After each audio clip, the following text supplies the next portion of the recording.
All right, I'm starting a new stream, so if you want to see what we're about to cover, these are my special requests. We want to do covering sky, changing the sky color, how to sprint, how to what was it? How to change the sky, how to sprint, possibly covering day-night cycles, how to make the sun actually move throughout your world's sky, and then the destructible system.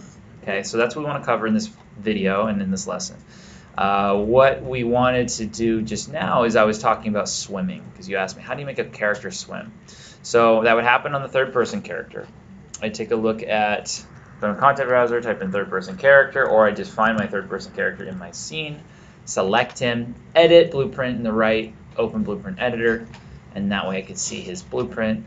Any character is going to have this component on the left in components, right, called character movement. If you select that, you have all these details here in the details panel for different options. And if you look, there is something in character movement general settings, and it says default water movement mode, and it says swimming, right? And if you click that swimming, you have all these other options. You have falling, nav mesh walking, flying, custom, okay?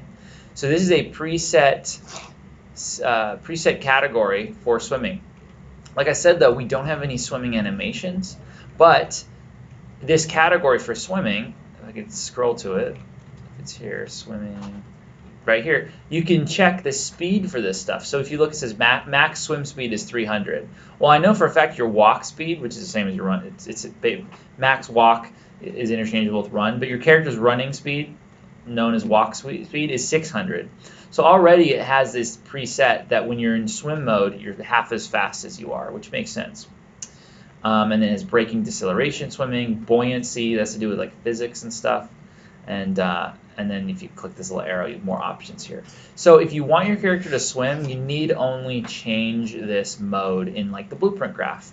Well, how do you change to swimming? It's easy. You know, with some of you, we've made lakes already. Right now, we just made a box trigger. If you made a box trigger the size of your lake, so that it was right at the surface of the lake, you could just do an on overlap event. So when the player goes on overlap, change his movement mode to swimming, right?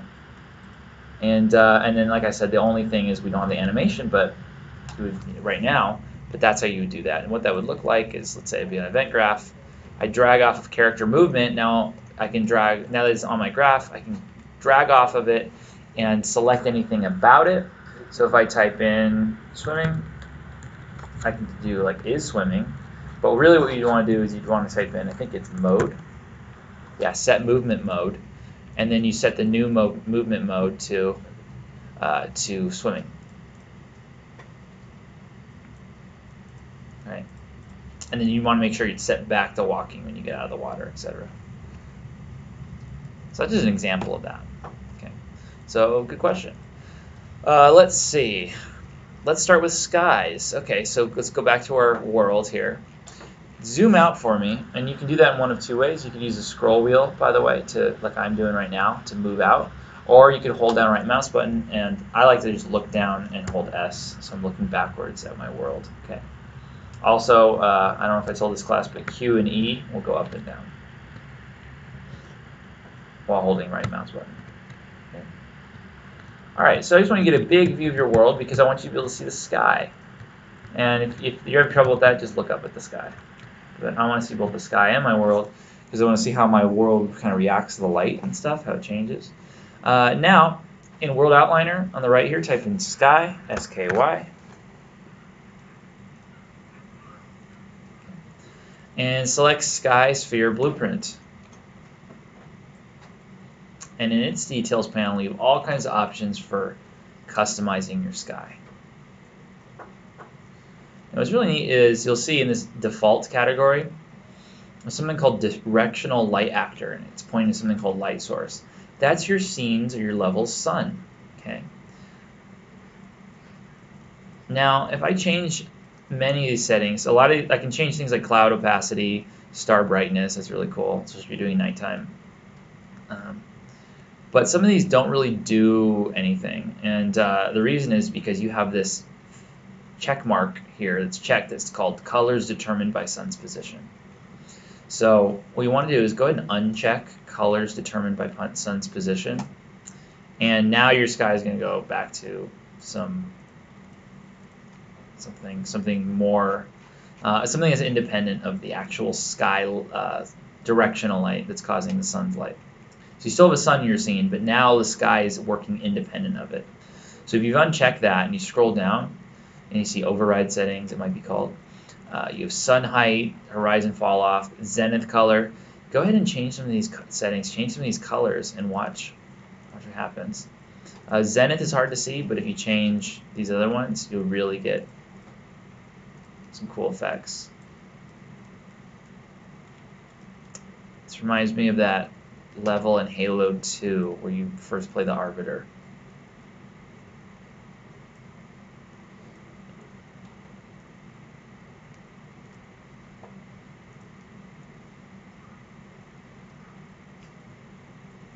This is really good for making alien worlds.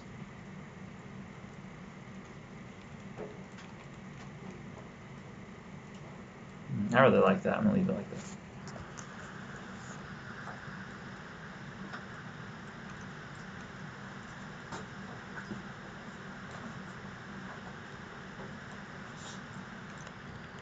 Yeah, I'm happy with that. Okay.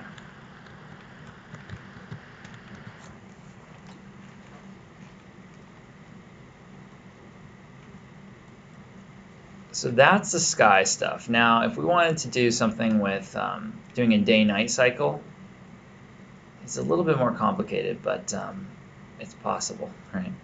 So I'd like to turn your attention to the fact that your sky is a blueprint, right? Blueprint, just a coded object, an object with code on it. So with it selected, you can see in the details panel, you can either go to Edit Blueprint, Open Blueprint Editor, or I can just click this Edit Blueprint here in the World Outliner. Either way, go ahead and do that, and you can scroll around and you can see the code that is governing your sky. And it's fairly complex. I mean, if you thought the door was complex, look at this. And this is all actually happening in the construction script. So the sky doesn't have anything that happens during the game. It's all happening during that construction script tab I was talking about that happens before the game starts. I'm not going to have you mess with any of this or edit any of this, but I just want you to see it.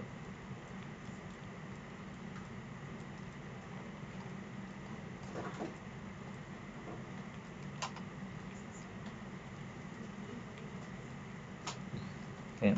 I'm going to go and exit out of SkySphere. Right? But knowing that it's a blueprint, that means we can change things about it, right? Just like anything. And we can reference it just like we referenced our door.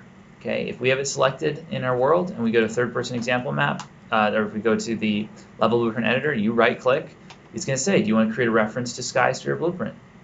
And all those things you just changed from horizon color, zenith color, all that sort of stuff, you can change. Do you remember when I showed you the timeline a few minutes ago? I talked about how we have a color track here. Don't do this now, but if I click that color track, look, I can change the color of something. And I can create stuff based on the color. Like this blue right here, or an orange, double clicking in. Okay?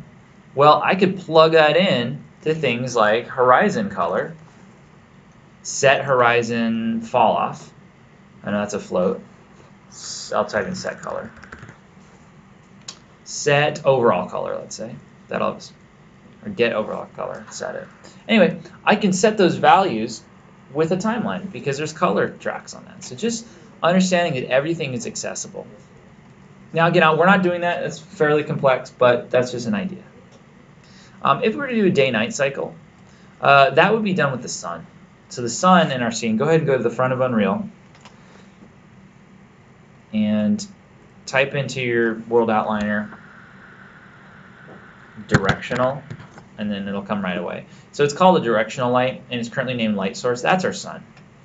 And the way the sun in this world works is it's all based on rotation of the Y axis. So with this light source selected, you look at rotation, and you X, Y, and Z. X and Y don't, or X and Z don't mean anything, but Y, if you change that number. And by the way, if you don't know this already, you want to know this, do this.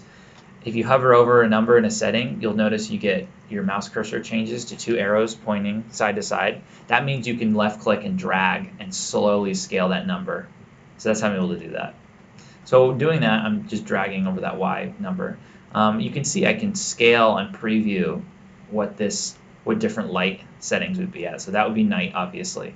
And then our sky isn't changing, by the way, to night because we unchecked that box as far as sky changes with light. So you'd want to recheck that to make that happen. But that's how that would happen. So basically, if you want to have a day-night cycle, it's real simple. You could do it on the level blueprint. Right-click. There's a couple ways to do this. You could do event tick, or on begin play, you could do a timeline that loops. I'm just going to do event tick for now. I'm going to add delay into this so that it doesn't go like crazy. 0.2 is fine. I'm going to go back to my world. I'm going to make sure my light source is selected. Okay, it's selected. Go back to my blueprint.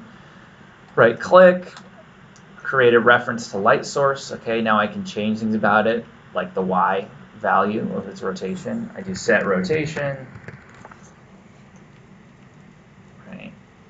On this new rotation, I can right click on it, split struct pin. That means it's opened up so I can drag things into different tabs. I want to do that because all I care about is the Y. The other two I could leave alone.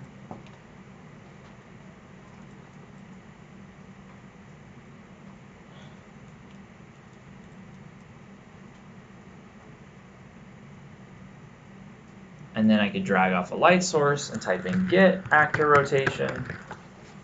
So I get it, I right click, I split it, same deal. This is very similar to what we're doing with the door if you think about it. Drag off a Y, do a plus sign, minus would work too, doesn't matter. Just increasing or decreasing it. Plusing by 1 is fine. Dragging the output of that into the new Y, making sure that the end of my delay is connected to the set actor rotation. All right. What insanity did he just do? All right. What all this is this is just saying every frame, wait 0.2 seconds, then ask our light, hey, what's your current angle on the Y? And whatever that current angle is, add 1 to it, and then set the new rotation of the light source to that new number. So it's incrementing by 1. The idea is that will hopefully work. Now my sky's not changing, but hopefully my light is changing. Okay, so I got that same issue before where it's like, it's going to be set to movable. So you have to make sure your light source, mine's set as stationary as details. I would change it to movable. And if I try and hit play, yep, it's working. So I'll play that again. Now it's pretty staggered. The way I knew it was working, because the sky is not going to help, but look at my shadow. See the shadows getting bigger? So day-night cycle. The way that would be done more smoothly is instead of adding 1, add 0.1. And now you're going to get a slow night cycle. So you can see my shadow on these stairs. Let me make it bigger. My shadow on these stairs is just slowly growing. And that's a good realistic pacing. So you can see on the stairs my shadow just slowly creeping up towards the top of the stairs, which means the sun behind me is actually setting, which is great. That's what's amazing about Unreal. We just coded a day-night moving cycle, the basics of one, in like 2 seconds. I mean, come on. You know how long it would take in any other engine? So again, I went really fast on that. I'm totally aware of that. That's why it's on YouTube, so you can see that. All right. And so again, I'll just leave that code up just there for a second. So if you're watching, you can screenshot it or whatever.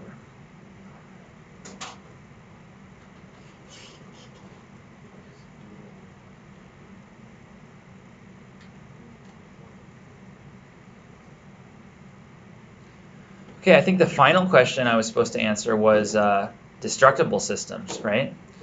So everybody go ahead and go to the front of your Unreal editor, and I want to find any kind of object that's a static mesh that I'm going to turn into something you can destroy.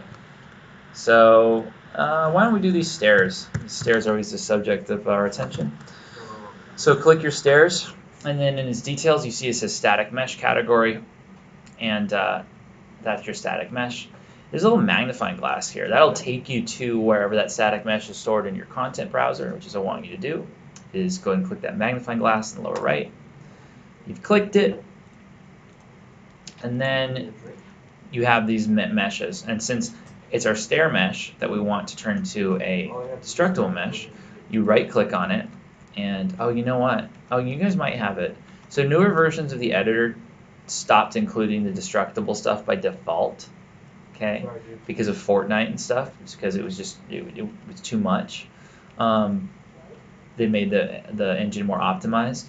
However, you guys have 4.14 installed, so I think you guys might still have this. But if you don't have this installed, the way it works is you go to Settings, Plugins, and you find the one called Destructible, and then you check it, and then it asks you to start the engine again, and then it'll work. But I think you guys do have it because you have an older version of the engine, which is good. So if I right-click and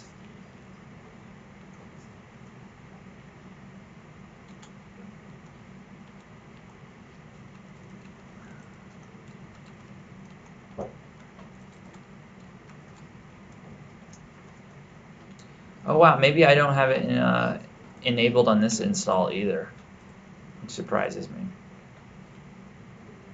Let me look for it. Okay, so I'm looking at plugins. This search function doesn't work very well on the plugin section, so it kind of doesn't really look for anything. But let's see.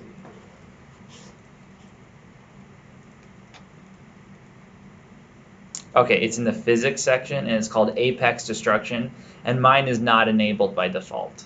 Okay, so does anybody see when you right-click on a mesh that there's something that says Create Destructible Mesh? Do you guys see that? Yes or no?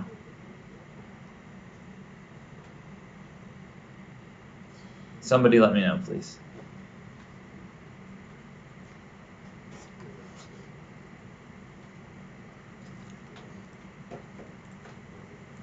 So again, I don't know if your computers will let you do this. It probably will, but I would hit Enabled, and it's going to ask you to restart. So I'm going to save my project. So I am enabling Apex Destruction plugin. I hit Restart now. My computer's fast. It'll only take a second.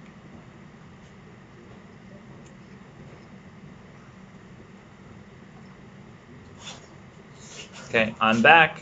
Here we are. Now, since I have that, I've enabled the Destructible plugin, I can create destructible meshes. So if you guys have it on your computers, then that's great. If not, this is how you do it from home. I have my mesh here. I right-click on it, and if I look, there's now should be an option called Create Destructible Mesh.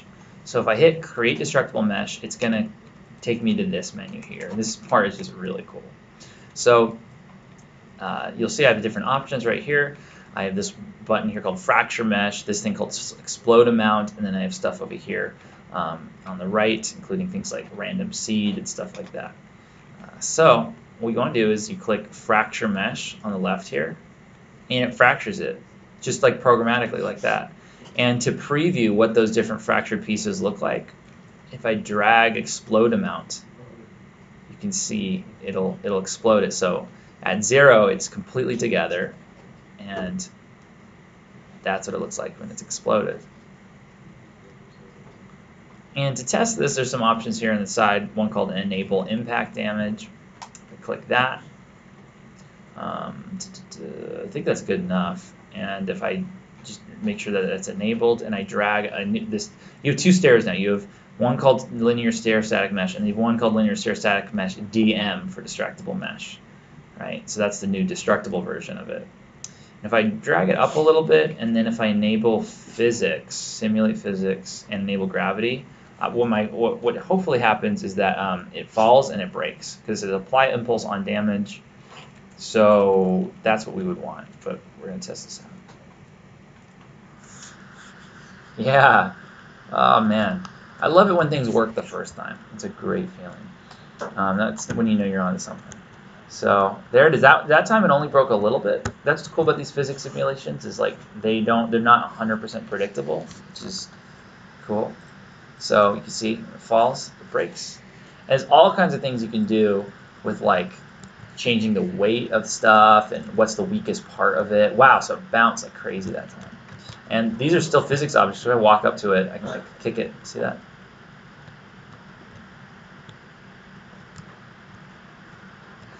That's extremely satisfying. I'm going to do a second stair on top of the other stair.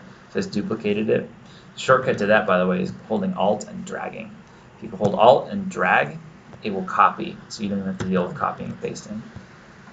Okay. All right.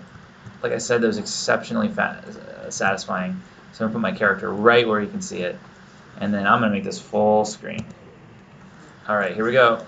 Oh, yes. I could do that all morning.